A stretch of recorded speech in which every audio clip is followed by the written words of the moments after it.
Hoje sou livre pelo teu amor, Senhor.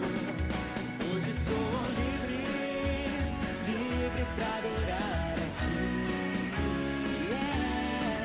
Hoje sou livre. Vou mais uma vez agradecer ao Senhor aqui, perante a igreja, por esse privilégio, essa honra que Ele está me concedendo de estar aqui com vocês. Amém? Estive com as mulheres sexta, sábado. Foi só vitória para todo lado. Né? Quem estava aqui ontem está ligada no mistério. E foi um presente do céu, uma surpresa do céu. Tem um versículo que ele é chave na minha vida, Efésios 3:20.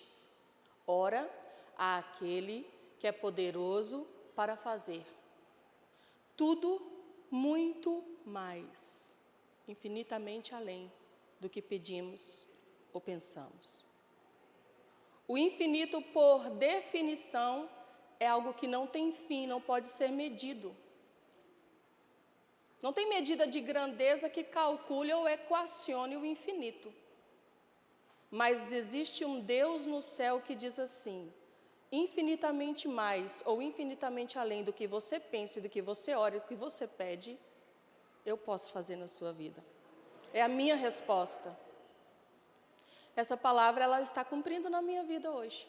Né? Este reencontro, o reino de Deus é um reino de convergências, de histórias, de contextos, de ministérios e de propósitos. Né?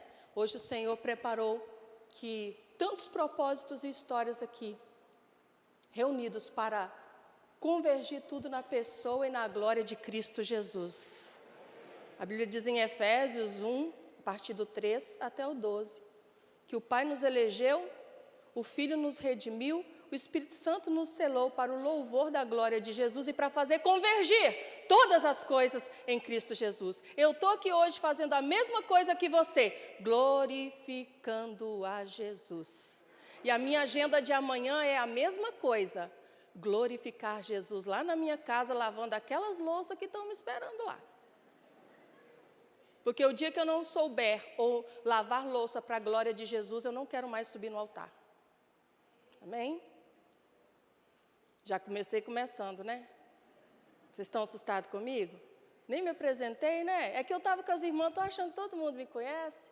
Mas o tema da mensagem que eu vou pregar lá em casa amanhã, só para eu não perder o rumo aqui que eu estava indo, é Cantares 1 e 2. Dá uma espiada aí na sua Bíblia para você ver o poder que vai descer lá em casa amanhã.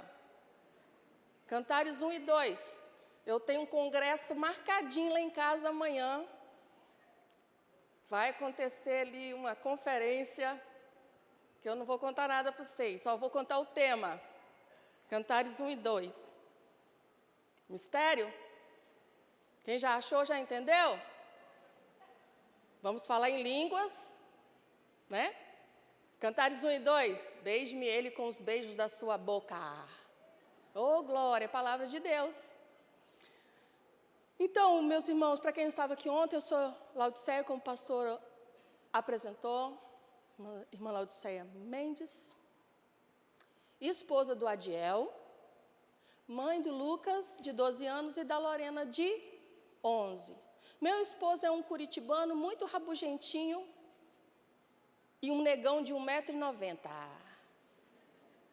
Se você ver uma foto dele e falar que ele não é negão, eu vou ficar triste com você. Você vai arrumar encrenca comigo. Porque ele não é aquele negão que ficou uns 10 minutinhos a mais. E Deus tirou ele assim uns 10 minutinhos a menos. Mas ele é negão, amém? É meu testemunho. Eu orei 8 horas de campanha. Você já orou 8 horas na sua vida? Pois eu pregava o joelho no chão 8 horas pedindo meu negão. Agora não estraga. E Deus me deu um negão curitibano. Então, graças a Deus. Mãe do Lucas e da Lorena. Bênçãos, heranças do Senhor, flechas para o alvo que Deus tem nos dado, tá, gente? Então, minha gratidão a todos vocês, a todas as irmãs, todo mundo que está cuidando de mim. A gente sai de casa e dispara dar trabalho para os outros. Pregador é uma raça enjoada. Sai de casa, a gente parece que a gente fica inválido, sabe? Porque os irmãos cuidam de cada detalhinho. Eu falei, amor, manda uma foto da roupa suja, da louça aí para mim, senão eu vou sair da realidade, amor. Vou chegar aí tão enjoada que você não vai me aguentar, não. Eu vou achar que eu sou a Lady Di. Né? Mas graças a Deus, isso é honra, isso é uma linguagem de honra, é a linguagem do reino de Deus. E o Senhor vai recompensar, o vosso trabalho não é vão no Senhor. Amém? Minha gratidão a todos, em nome de Jesus. Vamos meditar aqui na palavra de Deus, vamos ler o texto, Lucas 7, a partir do 29. Traga uma palavra de Deus ao seu coração, que não é novidade, tá? Hoje, a palavra que eu trago, eu sempre oro ao Senhor, meu Deus, tua palavra é poderosa, a tua presença está neste lugar, todos os cultos, não deixa eu te atrapalhar. Porque se eu não atrapalhar, eu sei que tudo que o Senhor tem para fazer, o Senhor sempre faz. Ele está aqui hoje, Ele está aqui domingo que vem, Ele está aqui usando cada uma das vidas. A palavra que eu trago não é a reinvenção da roda, nem a redescoberta da pólvora. O que é a palavra que eu trago para você? Mesma coisa, provavelmente, que você vem ouvindo ao longo dos anos que aceitou Jesus, porque é uma palavra do Evangelho. E se eu pregar outro, o que vai acontecer comigo? Vou para o beleléu, para o garfo do capeta. Né? Então, eu também esqueci de avisar para você já deve ter observado, eu sou autoexplicativa. Eu sou mineira, tá, gente? Vez em quando eu falo umas palavras esquisitas, mas vez em quando também eu invento umas palavras esquisitas que não existem. E também eu já avisei ontem que eu sou esquisita no começo, porque depois eu pioro. Vocês vão ficar de mal de mim? Vocês vão ter paciência? Então, vamos à palavra do Senhor. Lucas 7, a partir do 29. Todo o povo que o ouviu, e até os cobradores de impostos, justificaram a Deus, tendo sido batizados com o batismo de João. Mas os fariseus e os doutores da lei rejeitaram o conselho de Deus quanto a si mesmos. Rejeitaram o conselho de Deus quanto a si mesmos, não tendo sido batizados por ele. A quem, pois, compararei os homens desta geração? E a quem são semelhantes? São semelhantes, o próprio Jesus pergunta e ele mesmo responde. É uma pergunta retórica, viu? São semelhantes aos meninos que, assentados nas praças, clamam uns aos outros. Tocamo-vos flauta, e não dançastes. Cantamos lamentações, e não chorastes. Pois veio João Batista, que não comia pão, nem bebia vinho, e dizeis, tem demônio.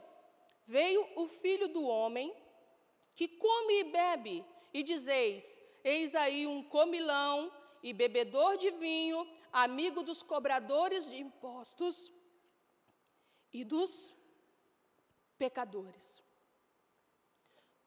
Mas a sabedoria é justificada por todos os seus filhos.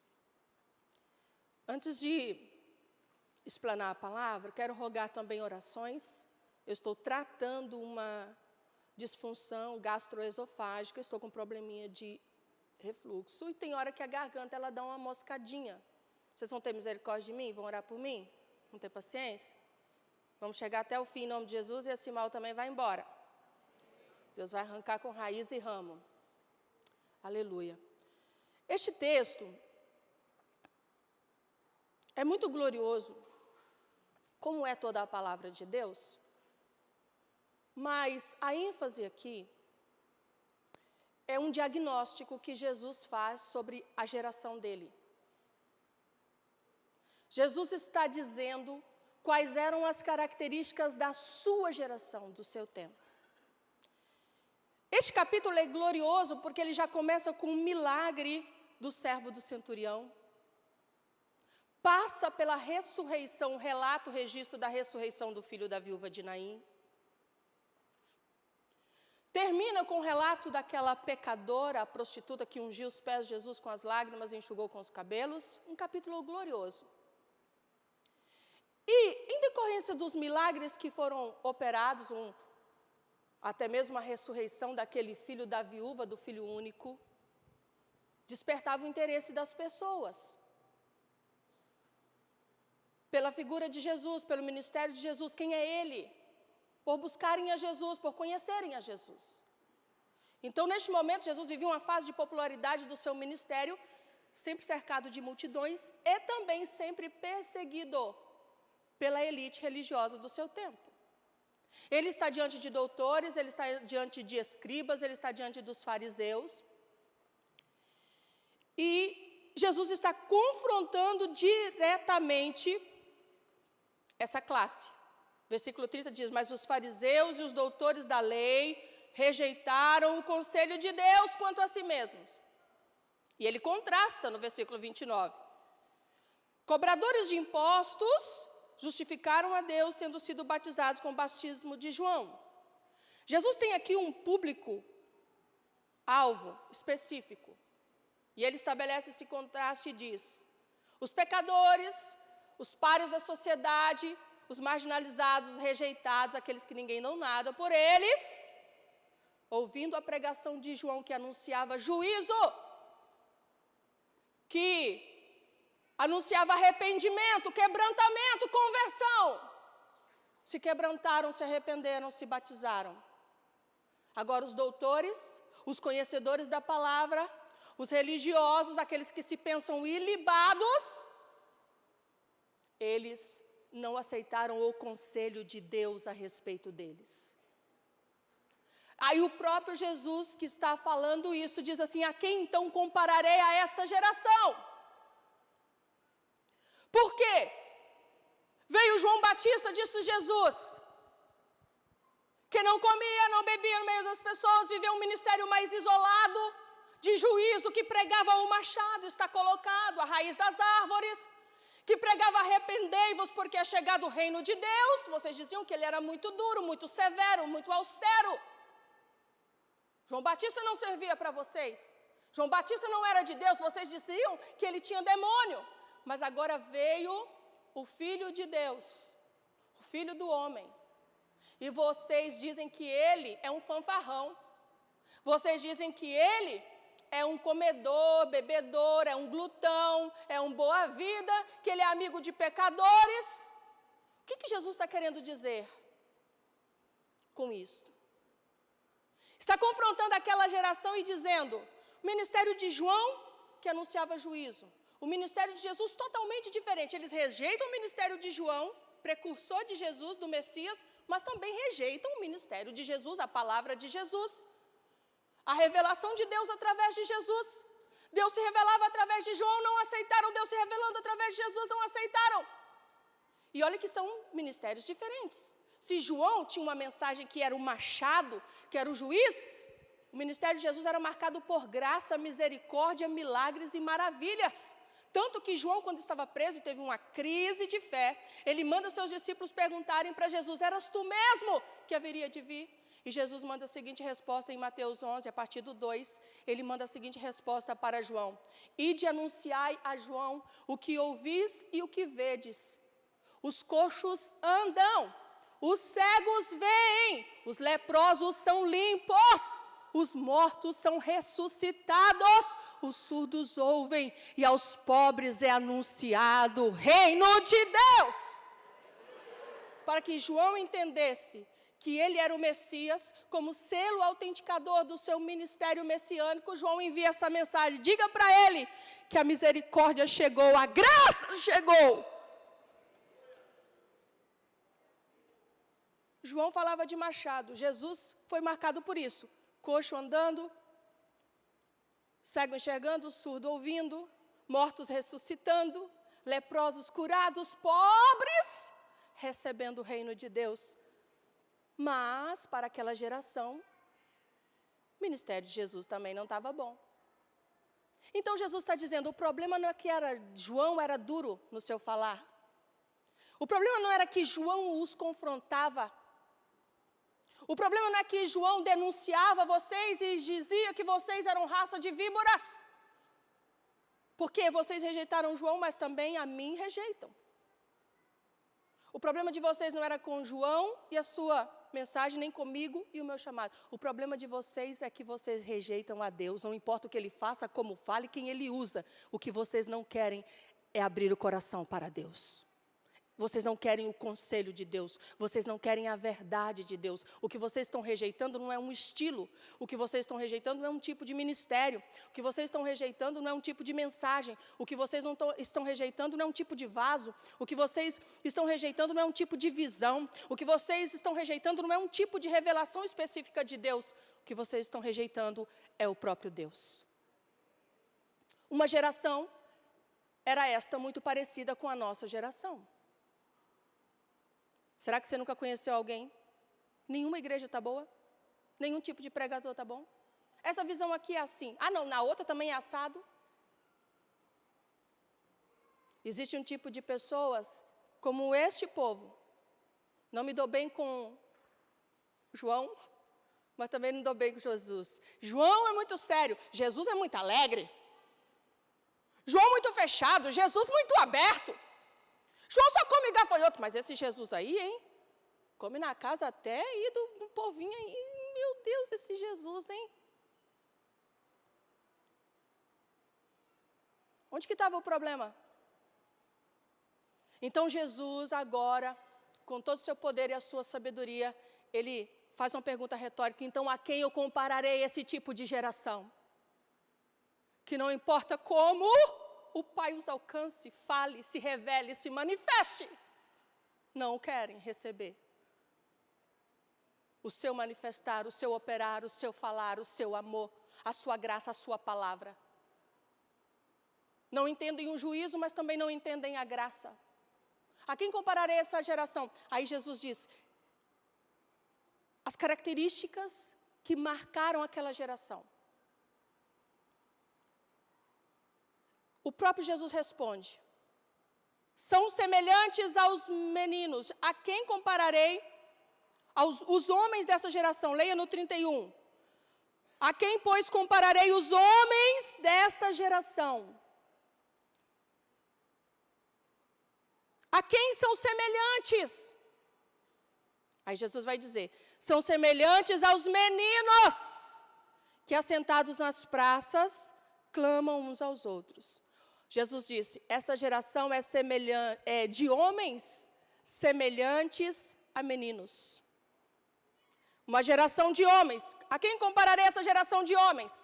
Essa geração de homens são semelhantes a meninos. A quem são semelhantes? Essa geração de homens são semelhantes a meninos. E Jesus está denunciando, diagnosticando uma das doenças da sua geração. Imaturidade. Homens semelhantes a meninos são homens que não querem amadurecer. Infantilizados. Homens semelhantes a meninos assentados na praça. Então Jesus está dizendo que havia uma doença psíquica e uma doença espiritual, uma doença comportamental naquela geração. E o nome dela era imaturidade, infantilidade. Isso é muito parecido com a nossa geração também. Nunca houve uma geração mais resistente ao amadurecimento do que essa que nós estamos vivendo. Não é à toa que você vai encontrar alguns marmanjões querendo ser adolescente até 35 anos. A infância encolheu, a adolescência esticou, é um dado antropológico. Hoje os caras estão com 25 anos e são a geração neném. Nem estuda, nem trabalha. Sangue de Jesus tem poder. Fala, não seja neném. Imaturidade.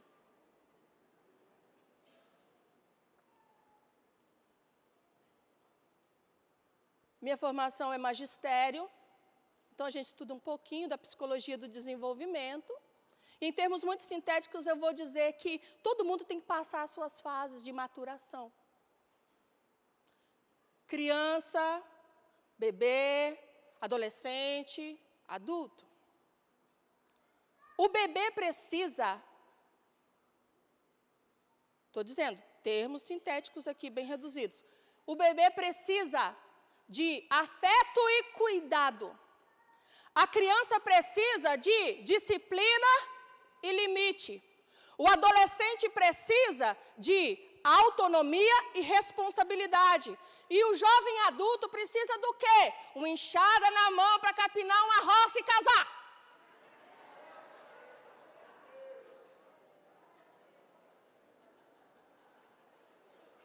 Vocês não fiquem de mal de mim não, tá?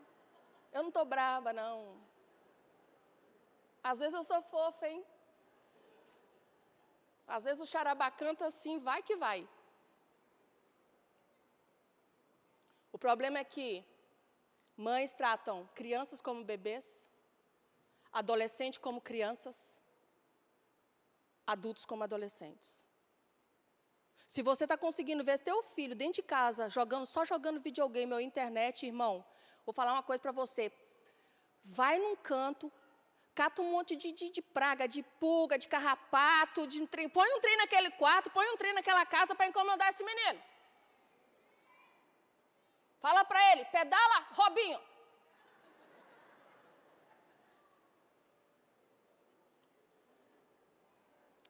Mães de adolescentes, eu trabalho com adolescentes e o nosso principal problema com adolescentes são pais de adolescentes. Adolescente precisa de autonomia e responsabilidade. Pais querem tratar como criança. Só que eles fazem o seguinte, não deixa o adolescente na quitandinha do seu Joaquim, nem na padaria comprar pão. Ai, porque a rua, um marmanjo de 13 anos, 14 anos. Não, porque ele não sabe lidar com o dia, porque é perigoso, vai que alguém rouba. Não, porque atravessar a rua é perigoso. A rua está muito perigosa, você já reparou como que está perigosa a rua?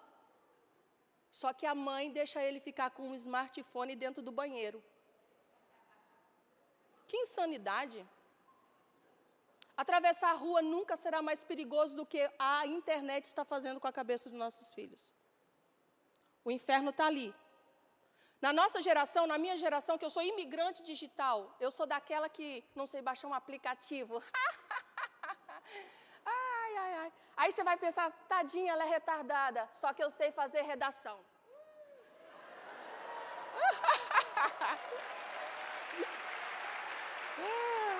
Aleluia. Aí a mãe ainda fala assim, não, meu filho é muito inteligente, porque sabe arrumar um computador, ele sabe fazer tudo para mim no computador. Fia, inteligente é quem sabe a tabuada do 9, viu? Quem sabe conjugar verbo. Você fala para o seu filho que está na 8ª série, meu filho conjuga um verbo no pretérito imperfeito. Nem... o que é isso, mãe? Sangue de Jesus tem poder. Não sabe. Claro, mas é uma característica da geração. É a geração nativa digital, a geração millennials e geração Z, nascidos de 1985 para cá. Essa não é a questão, não é o tema hoje. Eu trabalho muito com intergeracionalidade, gosto de tratar disso, mas não é o nosso tema, eu quero falar de maturidade. Só que você não deixa seu filho pegar um ônibus sozinho e ir em outro lugar, ou ir para a escola, mas você deixa. 53% da pornografia consumida no mundo é consumida por crianças até 9 anos. E os pais não sabem. Eu tenho atendido filhos de crente e filhos de pastores viciados em pornografia, entrando em sites que oferecem todo tipo de sujeira homoerótica. Pornografia hardcore. Homoerótica. É assim, será que fala? Eu não sei falar esse trem. Enfim, hardcore, né? Alguma coisa parecida com isso. Os pais não sabem. Tratam criança como bebê. Talvez nós estamos atrapalhando o processo no sentido psicológico, cognitivo e emocional. Ano passado eu atendi, esse ano, aliás, eu atendi 4 casamentos com menos de 1 ano de casados, em vias de separação. Num deles, o cara já tinha saído 2 vezes, já estava saindo a 3ª vez. Eu falei, olha aqui, eu vim aqui falar com vocês. Primeiramente, eu vou dar um conselho. Segundamente, eu queria era dar um soco. Pra vocês tomarem vergonha. Agora você senta aí. Tudo pirrado. Quando você vai ver o que é imaturidade. Não querem responsabilidade. O cara casa tão imaturo, ele casa tão bambino. Bambino do italiano. Amém?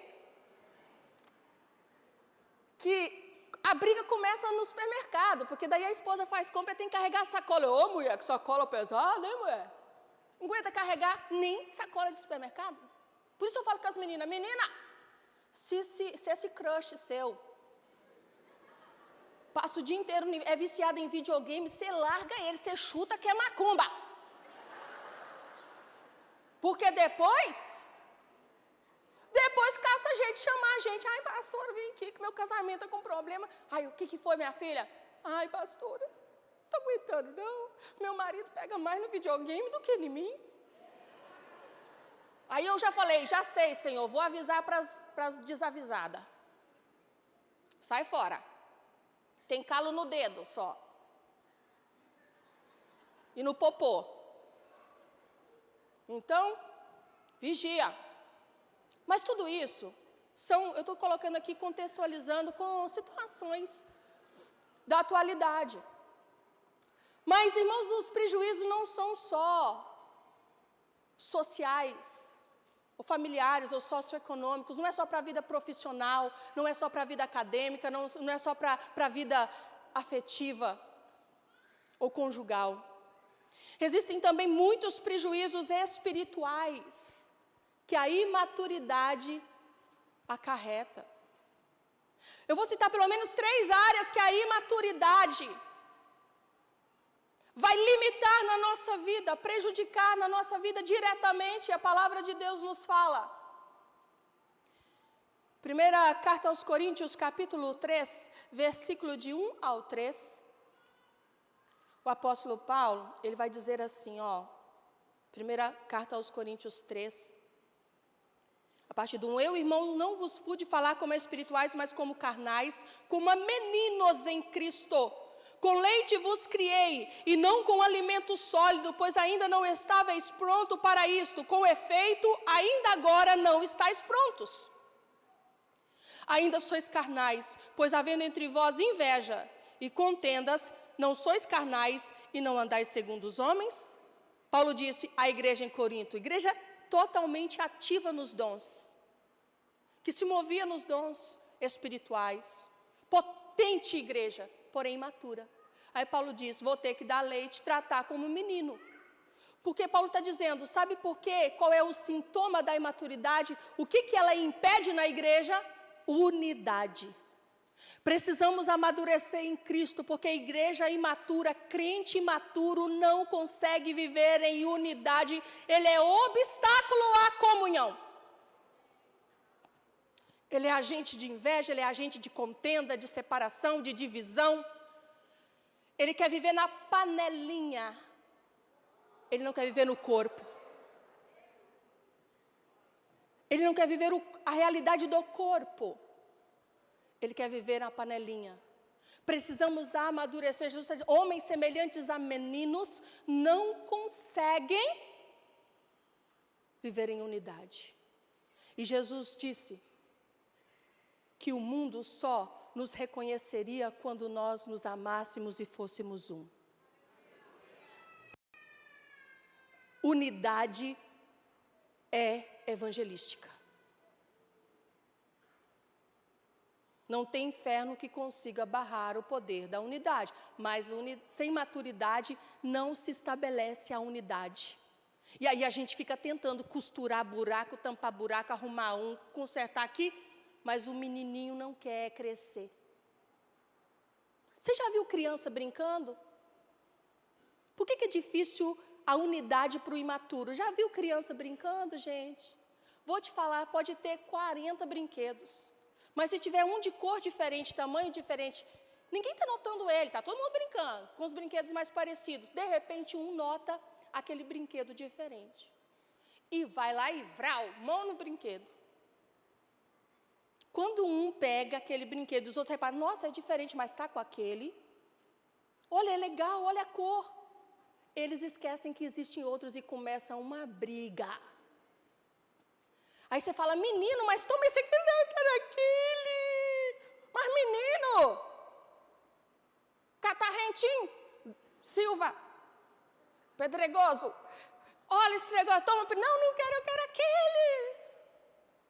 Meninos, criança é assim. Portanto, quando há imaturidade em mim, eu estou sempre querendo o que está na mão do outro. Não importa quanta coisa Jesus esteja fazendo, distribuindo. Ai, que legal é o que eu estou fazendo lá, mas como eu não posso fazer e não sei, eu vou impedir ele de fazer. Porque o invejoso é assim. No primeiro momento, ele tem raiva de você estar fazendo. No segundo momento, ele torce para você não fazer. No terceiro momento, ele gasta toda a energia que ele pode para te impedir de fazer. E ele não consegue fazer nada, porque toda a energia existencial que ele tem é para te impedir o outro, em vez dele estar usando o potencial que ele tem para cumprir o seu chamado. Você não vai ver gente brigando, irmão, como eu desenvolvo um projeto lá em Rondônia, e você vai entrando nos cantões, lá naquele calor de 40 graus. Quantas vezes eu vou sem nem o café para viagem, irmão? Como que eu consigo ir? Comendo macarrão com vina, economizando, catando réis, um amigo que ajuda, pagamos passagem, chego lá, sem ganhar nada de igreja, para atender meninas, para atender mulheres, resgatar a feminilidade de mulheres abusadas sexualmente, meninas. Ninguém quer fazer aquilo que não traz notoriedade. Ninguém briga para trazer, às vezes, mais gente na igreja, mas o microfone, já reparou como o povo gosta de microfone? Sintoma de infantilidade. Mas o Espírito Santo, ele está aqui nesta igreja. Ele não vai deixar de trabalhar em nós. Ele está trabalhando para que nós cresçamos até que cheguemos à varonilidade perfeita, à estatura de Cristo. Eu não quero ser criança, eu não quero ficar no leite, eu quero chegar à estatura de Cristo. Porque este é o nosso destino.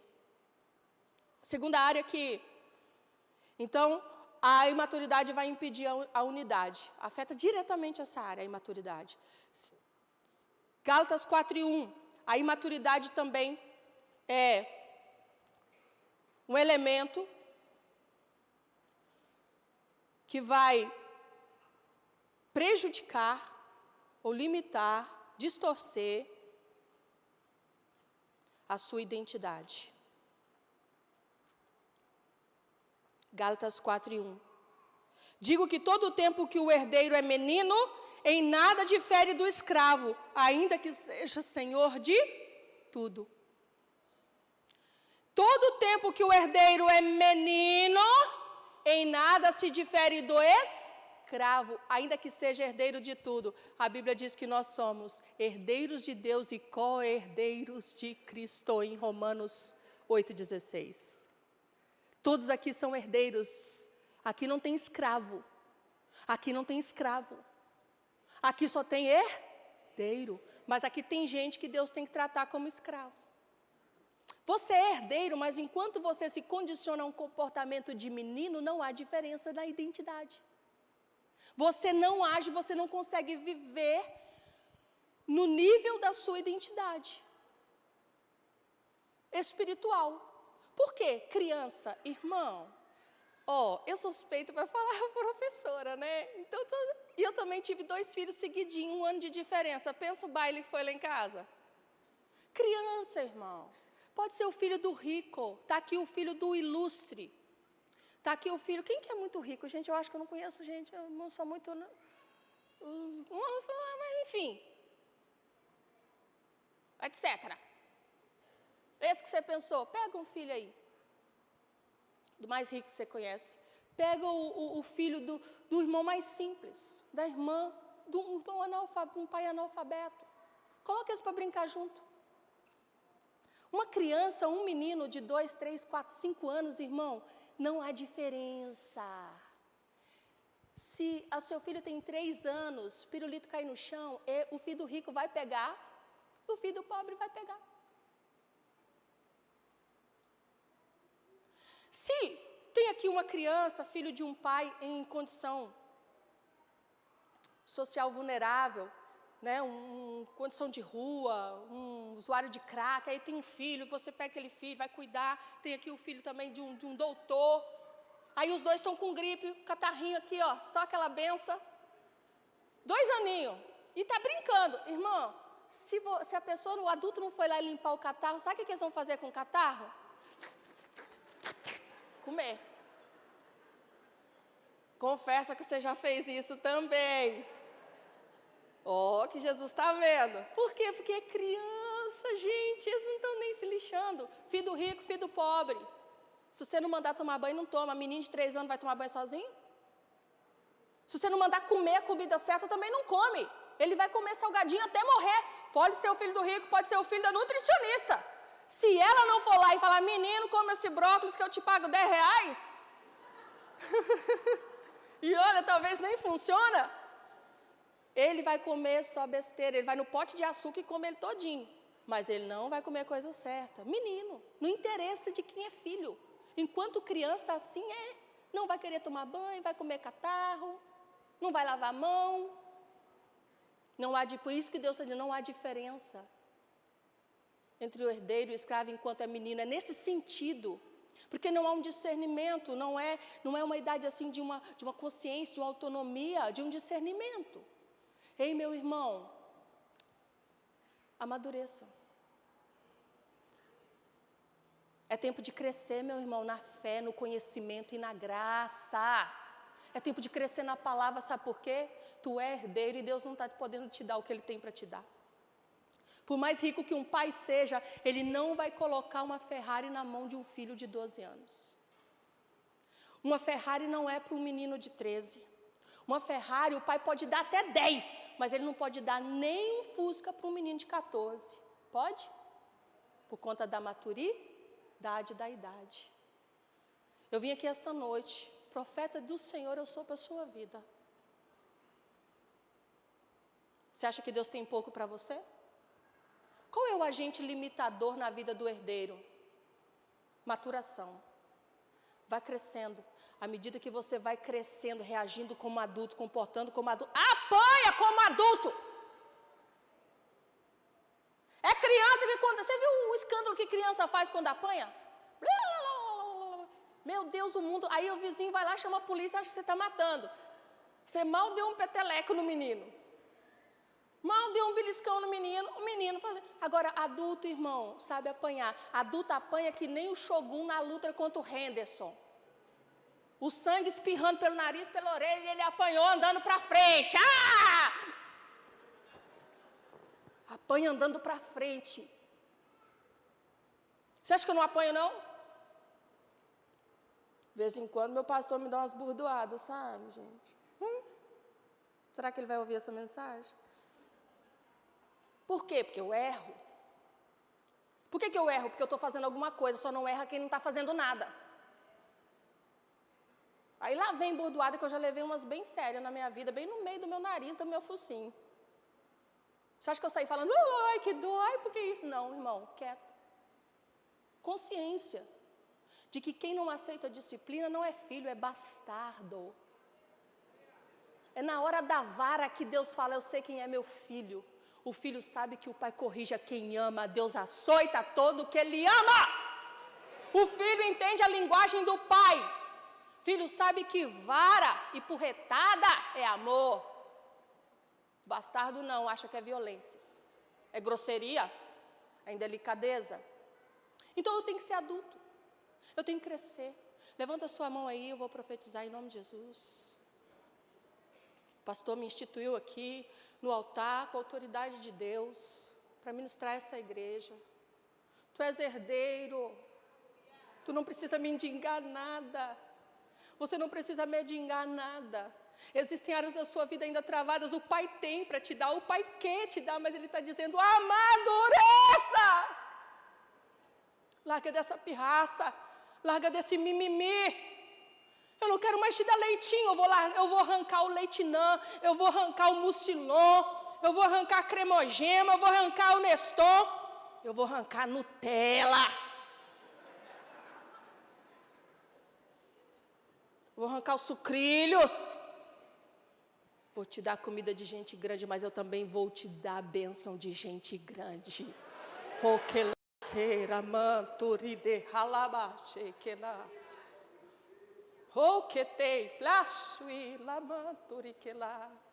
Aquela oportunidade maior é para quando você crescer. Aquela liberdade maior é para quando você crescer. Aquela promessa, sabe? Se eu te der agora, eu sei que você não aguenta. Escravo não aguenta nem trocar de carro, porque ele vai tirar onda. Ele não vem louvar a Deus. Herdeiros. A herança para a sua vida. O Pai sabe e é seu. É herdeiro de tudo. É herdeiro de tudo. Você não é indigente nessa terra não, viu? Você levanta essa cabeça aí. Você não é um indigente não, você é herdeiro de tudo. Anda, se mova nessa autoridade de herdeiro e diz: Pai, eu quero crescer. Eu quero amadurecer. Ajusta meu comportamento. Hebreus 5, 11, 14, rapidamente, a terceira área que a imaturidade em termos espirituais e ministeriais afeta e prejudica.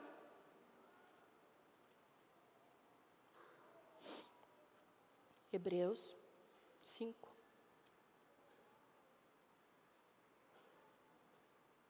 A partir do 11, Hebreus 5, a partir do 11, a esse respeito temos muito o que dizer, mas de difícil interpretação, porque vos tornastes tardios em ouvir. Com efeito, devendo já ser mestres por causa do tempo decorrido, ainda necessitais de que se vos torne a ensinar os princípios elementares dos oráculos de Deus, e vos haveis feito tais que necessitais de leite e não de alimento sólido. Ora, todo aquele que ainda se alimenta de leite não está experimentado na palavra da justiça, porque é criança. Mas o alimento sólido é para os adultos, para aqueles que pela prática têm as faculdades exercitadas para discernir tanto o bem quanto o mal. Qual é a outra área, em termos espirituais, que a imaturidade vai limitar na sua vida? A profundidade. O escritor aos Hebreus está dizendo assim: eu ainda tenho muito que lhes ministrar. Ainda tem muita revelação de Deus para vocês receber. Mas se vocês que são tão ensinados, se vocês que recebem tanta palavra, ainda precisam ficar repetindo os fundamentos, os princípios, o beabá, o ABC. Deus tem tanto mais a ensinar, a revelar, mas vocês só vão chegar nessa dimensão mais profunda de revelação quando deixar de ser criança. Porque precisa exercitar as faculdades. O alimento sólido é para adultos. Tem mais revelação de Deus. Tem mais sabedoria. Tem mais conhecimento. Tem mais discernimento. Mas tem que começar a praticar. Então, como é que um amadurece e sai dos fundamentos?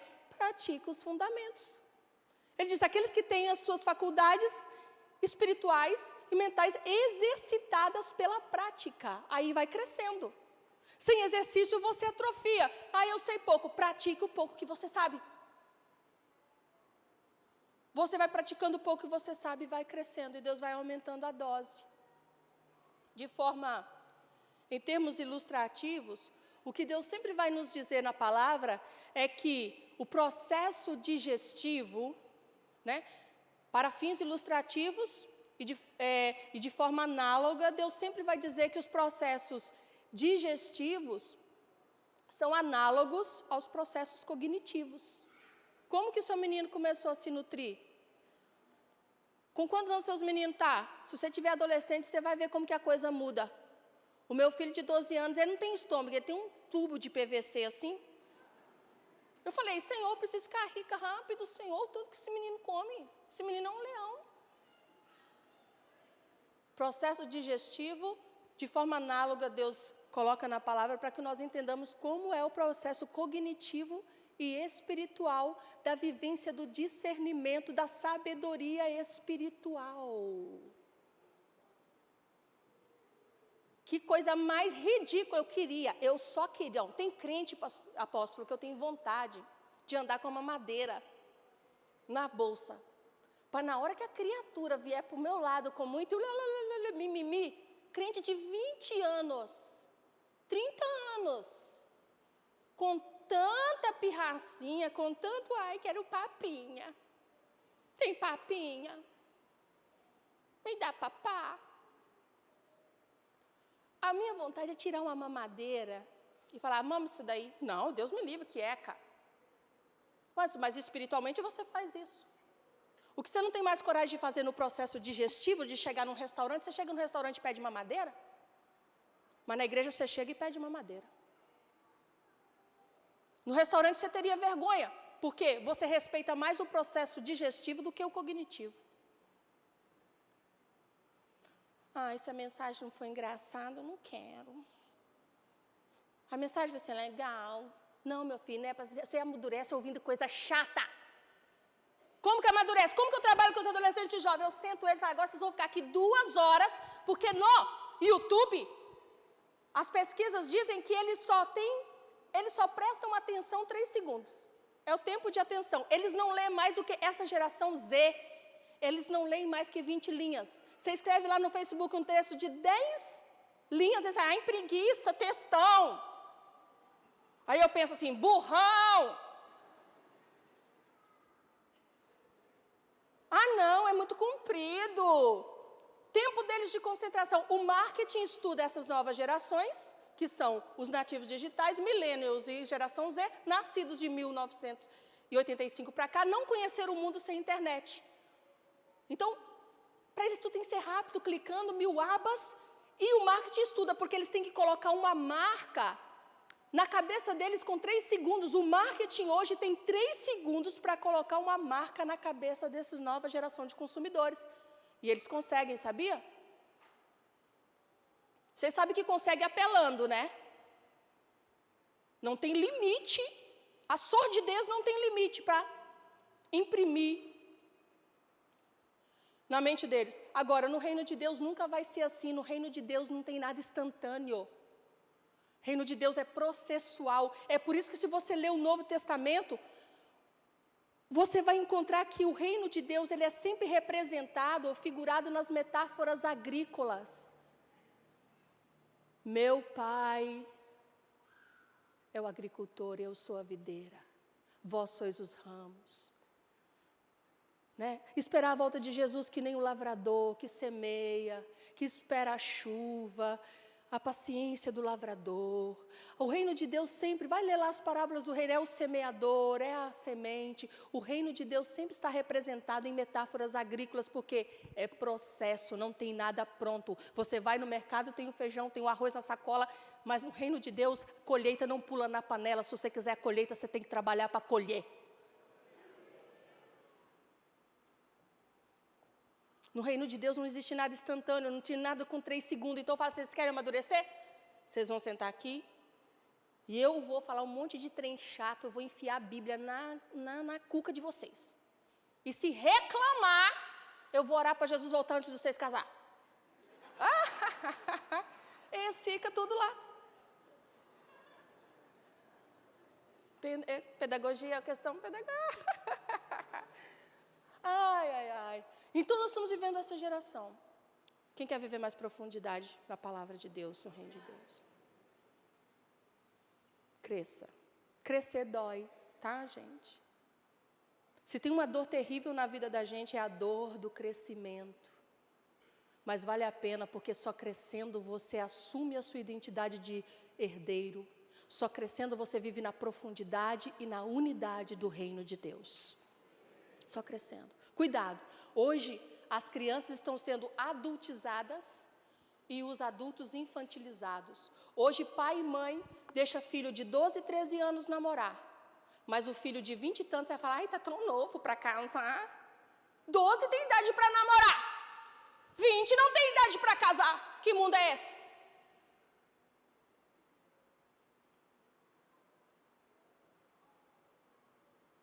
Para começar, que eu já acho que é um problema muito sério, cambada namorando com 12 anos. Aí os pais, os irmãos da igreja, ai que casal lindo, não existe casal de 13 anos. Toma vergonha, em nome de Jesus, amém, amo vocês, aleluia. Beijo. Vocês estão de mal de mim? Vamos cair de bem. Uai, o que é isso? Se quiser saber, namoro não vem do grego namoros, nem do hebraico namorim. É uma convenção social. Namoro é para quem quer casar. Não quer casar? Segura seu facho. Não é para brincar com o coração dos outros, nem com seus próprios sentimentos. Hoje estão namorando por carência e os pais estão deixando. Namora quando tiver maturidade. Eu vou fazer com meus meninos um rito de passagem. Ai, pastor, eu posso namorar? Eu falo assim, quem paga a coxinha depois do culto? Ai, não, pessoal. Então, quem paga? Quem paga a pizza no sábado depois do culto de jovem? Que tá difícil, né? Então eu estou estudando. Então, cala a boca. Não é? Vou fazer um rito de passagem aqui. Quando vier para o meu lado, ai, será que eu posso namorar? Se for menino, fala assim, ó, seguinte, 2 sacos de cimento ali, se aguentar na cacunda, pode. Rito de passagem, quero ver se está preparado para aguentar um tranco. Porque é para casar e é para fazer uns 5 meninos. Geração espartana.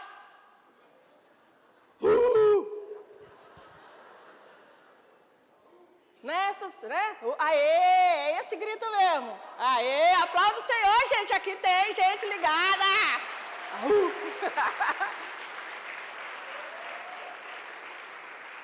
Eis que Deus levanta um boi unção. Mas você já sabe os critérios, né? Saco de cimento, enxada na mão. Depois a benção. Precisamos amadurecer. Termino, vou citar rapidamente aqui, porque o nosso tempo voou. 2 outras características, e eu não vou me demorar tanto, como eu demorei nessa primeira. O capítulo até sumiu. Ai, Jesus, cadê a Bíblia? Lucas 7, a quem compararei os homens dessa geração? A quem são semelhantes? São semelhantes aos meninos que assentados nas praças. Meninos assentados nas praças. O transtorno psíquico ou desajuste psicológico gerou um desajuste do comportamento. Era um homem como meninos. Mas era um menino sentado na praça. Gente, vocês já viram um menino sentado na praça? Quem que você vê sentado na praça? Jogando um negocinho, um negócio. Quando você vê uma pessoa que gosta de sentar na praça, ela é menina, ela é criança? Quem aqui tem criança pequena? Quando você chega numa praça, num lugar aberto, você solta os meninos, você dá conta de segurar esses meninos? Eles querem pular, explorar, subniar no banco, eles querem ir para a rua, a mãe fica doida. Menino não fica sentado em praça. Aí Jesus está denunciando a segunda característica dessa geração, efeito espectador. São meninos na psique, mas no comportamento são velhos, craquéticos. Existe essa palavra? Existe? Ai, que sorte. Veio assim, cacrético. Aí, enfim, né? Eu falei, eu tinha avisado para vocês, né? De vez em quando é umas bolas fora que só Jesus. Esses aí mesmo, despenguelado, porque lá em Minas a gente fala despenguelado. A mente é de menino, mas o comportamento é de velho. Velho que vai na praça e senta e fica lá 4 horas. Né? Balanga assim, morde a língua. Coisa, a dentadura, joga, conversa com os amigos. Entediado. Menino não senta. E Jesus está denunciando o seguinte, efeito espectador. Paralisia espiritual, vai para a praça, mas para sentar e ver o que está acontecendo. Menino na mente, velho no comportamento. Onde deveria ser maduro é infantil, onde deveria ser mais pungente, mais enérgico, mais ativo, é paralisado, é preguiçoso, é inerte, é passivo. Meninos assentados na praça, isso é um transtorno, isso é um desajuste muito grande.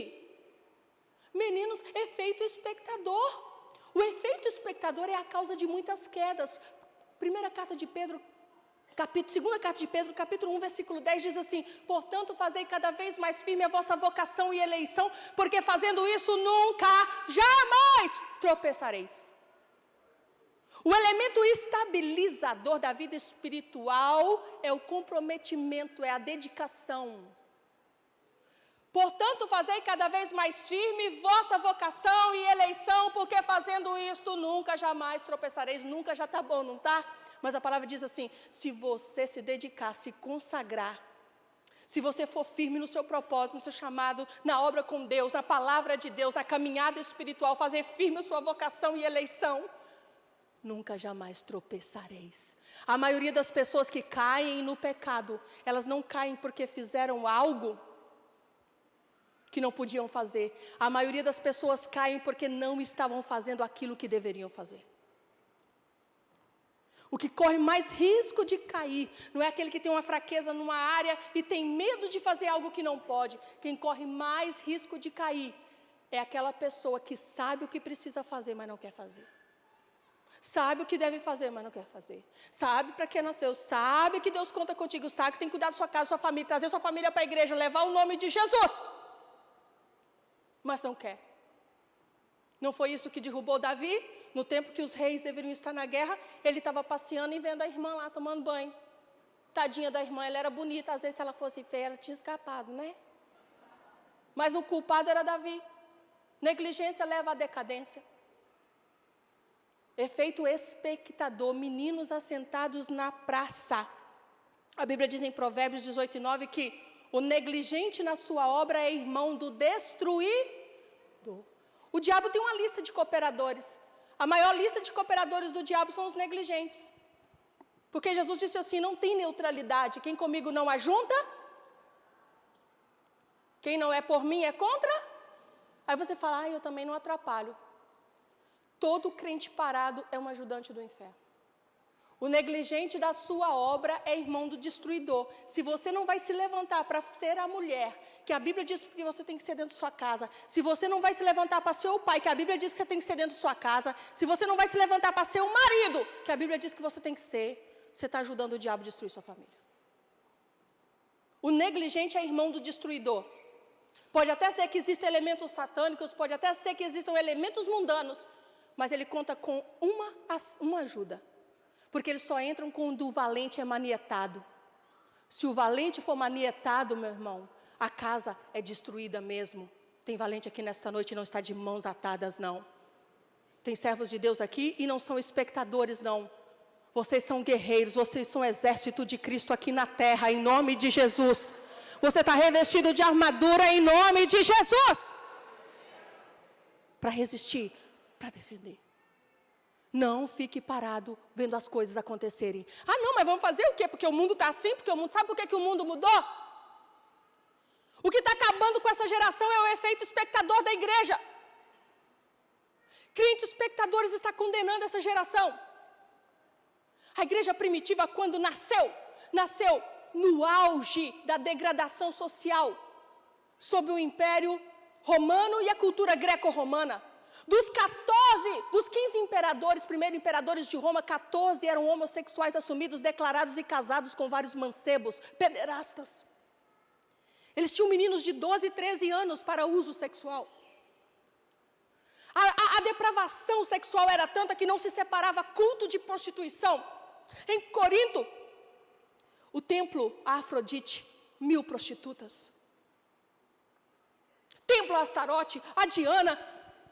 Prostituição e liturgia para eles era a mesma coisa, imoralidade sexual generalizada, problemas de gênero, homossexualidade não é novidade em tempo algum. Sabe quando que passou a ser novidade? Depois que o evangelho cresceu e expandiu. Depois que o evangelho foi chegando, a luz foi chegando, criança passou a ser protegida, o idoso protegido, a mulher protegida, a monogamia. Sabe o que acontece? O antropólogo muito conceituado, chamado G.J. Unwin, estudou 86 civilizações e percebeu uma coisa: enquanto os homens eram monogâmicos, heteromonogâmicos, eles expandiam e cresceram. Todas as civilizações casaram enquanto havia ordem sexual. Depois da conquista veio a desordem sexual, a imoralidade sexual, a depravação sexual, e essas civilizações caíram. Todas. Babilônia, Pérsia, Medo-Persa, Império Romano, todos caíram quando chegaram na época da depravação. Porque ele diz assim, que heterossexualidade e casamento monogâmico gera no homem uma força criativa e expansiva. Quando o homem passa a pensar só em prazer, ele para de construir, de crescer e avançar. Então, o que eu estou falando isso? Eu estou dizendo que nós vivemos num mundo depravado, e o crente, quando vê o que está acontecendo, ele fala assim, Jesus está voltando. Me dá vontade de ser uma bênção na vida daquela pessoa. Volta logo, Jesus! Irmão, se a igreja primitiva tivesse pensado assim, sabe quem mudou o mundo? No tempo da igreja primitiva não era menos pior do que agora. Mas a igreja mudou a figuração do mundo. Eu não sei que dia que Jesus vai voltar, mas eu não vou esperar Jesus assentada numa praça. Eu não sei que dia que Jesus vai voltar, mas se ele não voltar, a igreja dos meus netos vai ser melhor do que a minha. Eles vão ter mais do Espírito Santo que nós, eles vão fazer o que nós não fizemos. Que história é essa se Jesus não voltar? Lucas 21, a partir do 26, disse assim, o Senhor, seu sermão escatológico, os homens desmaiarão de terror pela expectativa das coisas que vão acontecer no mundo. Mas ele diz assim no versículo 28, quando começar a acontecer essas coisas, olha para cima e levantai as vossas cabeças, porque a redenção está próxima. O Senhor está dizendo, quem desmaia de medo, de terror, preocupação é o mundo. A igreja levanta a cabeça, a igreja é a geração que não abaixa a cabeça.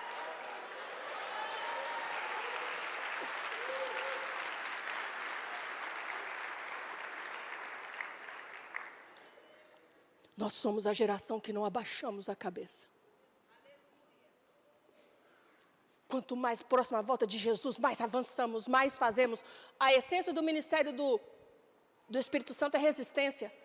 O ministério da iniquidade e o anticristo opera desde a época da igreja primitiva, já está no mundo. O ministério da iniquidade, o império da iniquidade e o anticristo. Mas há um que o resiste, porque a igreja resistiu. Quantas gerações já foram salvas e alcançadas porque houve uma igreja resistindo, trabalhando e avançando? Às vezes você acha que o seu apóstolo é muito visionário ou empolgado porque não, tem que ir até a última hora, é isso que a igreja vai fazer, marchar. Nós não esperamos Jesus assentados numa praça. Nunca, pior do que já foi, nunca vai ser. O que está ficando pior agora é porque nós estamos deixando, e até seus filhos estão indo no balaio. Levante-se, irmão, levante-se, irmã. Nós temos as armas espirituais, as nossas armas não são carnais, mas são poderosas em Deus para a destruição de fortalezas. Nós tomamos cativo todo o pensamento à obediência de Cristo. Não somos meninos assentados na praça. Deixa o Senhor curar tua paralisia espiritual.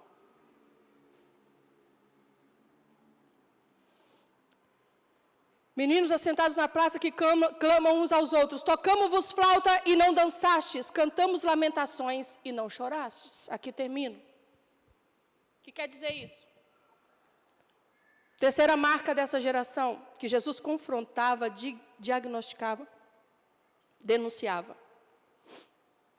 Terceira marca, indiferença.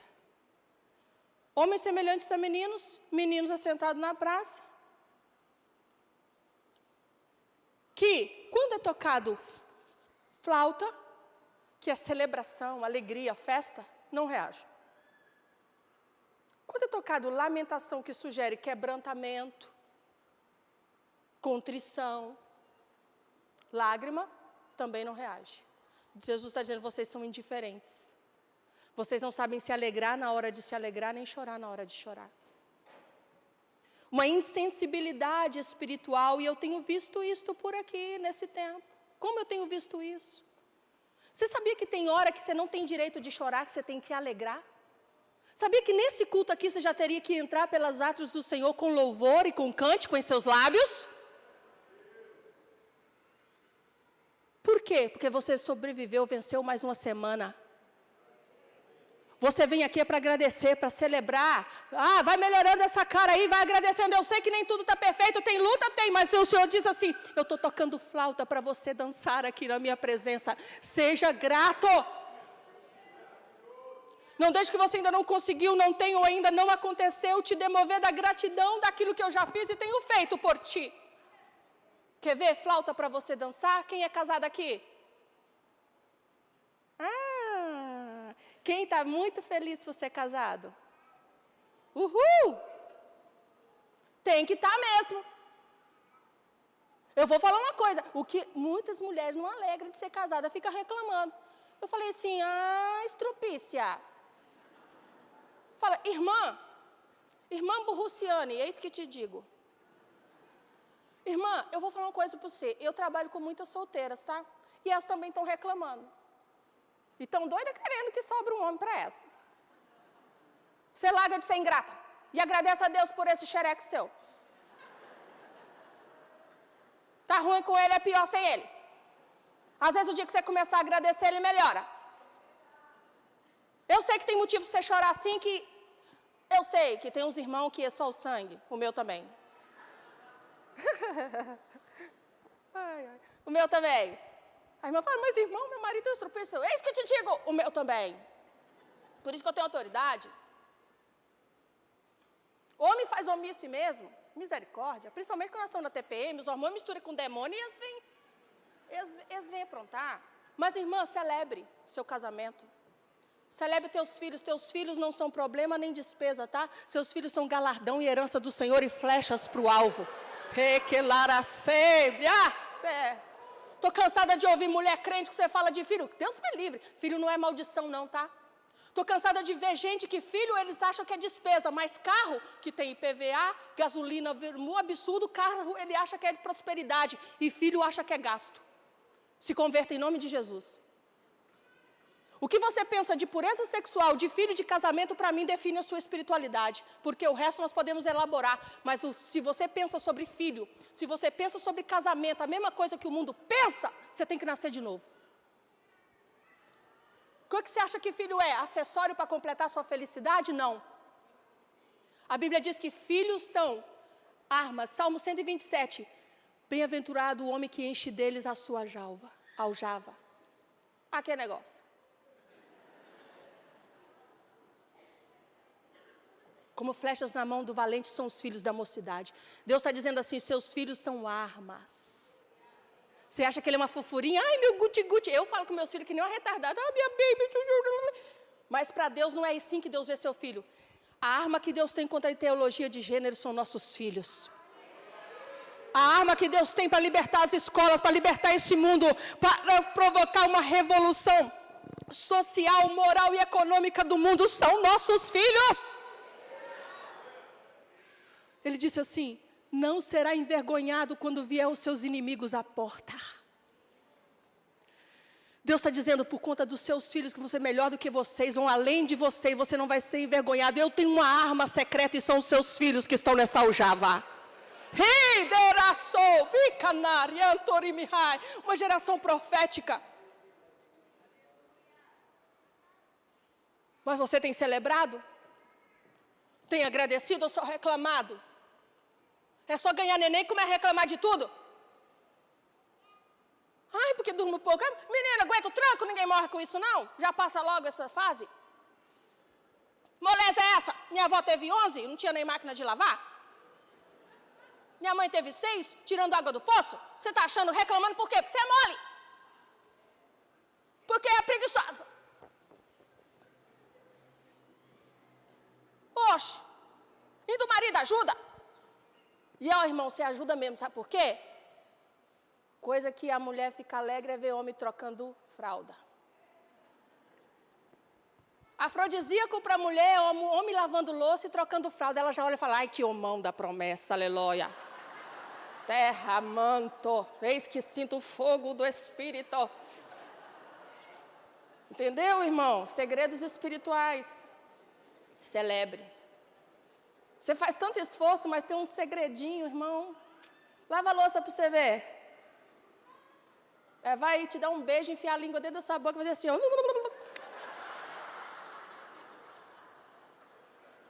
Deus é bom. Tocamos flauta. Tocamos flauta. Não dançastes. O que você tem de bênção, você está chamando de problema. O que você tem de vitória, você está chamando de luta. Mas também tocamos lamentações e não chorastes, porque tem hora que é para chorar. Tem hora que Deus não quer que você chora, você tem que celebrar. Tem hora que Deus não quer que você celebre, você tem que chorar. Que hora é essa? Você tem que lembrar que tem gente lá fora que nunca ouviu o que você está ouvindo. Tem hora que você tem que passar pela rua dentro do seu carro e você tem que ver que as pessoas que estão ali não são invisíveis. Sabe essas pessoas de quem nós falamos que Jesus morreu por elas? São aquelas que você vê na rua. Chore. Tem dia que Deus me pega e não deixa eu nem dormir. Eu durmo pouco porque eu trabalho com coisas tão feias. Eu não sei que mundo que você tem visto, mas, irmão, tem hora que Deus fala assim, filha, chora. Lembra daquele versículo, né, que chorai os profetas, sacerdotes no altar, né? Se eu não me engano, está em Joel, não sei. Chorem os profetas, chora. Chora. Irmã, eu trabalho com sobrevivente do abuso. Tudo gente de igreja. Menina que foi abusada pela própria mãe, você já viu isso, meu irmão? Uma menina que com 5 anos a própria mãe fazia sexo oral nela e ainda vendia ela para usar crack para outro cara. Tem muita coisa acontecendo o tempo todo aí no mundo e a gente achando que os nossos problemas, o nosso universo são nossos probleminhas. Os nossos boletos, as nossas picuinhas, o nosso egozinho, as nossas feridinhas dentro de casa. Você não sabe o que é sofrimento, não. Pega uma mulher de quase 50 anos que não foi curada, toda doente, porque ela lembra que com 4 anos a mãe dela levava ela para o pai dela usar e ainda lavava os paninhos. Isso está acontecendo. 7 a cada 10 mulheres são abusadas. As estimativas dizem que até os 18 anos, 1 em cada 3 meninas serão abusadas no mundo. 80% dentro de casa. Quando nós falamos de abuso, nós temos que falar de figuras parentais, de parentalidade, nós temos que falar de família. Eu trato as meninas, mas eu não consigo avançar muito, porque só se cura esses problemas tratando família. Abuso é um problema de família. E se é um problema de família, é um problema da igreja, e a igreja muitas vezes não está sensível, não quer chorar por gente ferida. Não estou falando que é aqui não, hein? Amém? Eu estou dizendo que às vezes nós não queremos... Existem outros casos, existem coisas piores que essa, existem os enfermos, existem os presos. Tanta coisa. Tem hora que é hora de nós sairmos do nosso egoísmo, de olhar só para o nosso umbigo e saber assim, ó, eu sei que a tua vida não é perfeita, a minha também não é, amém?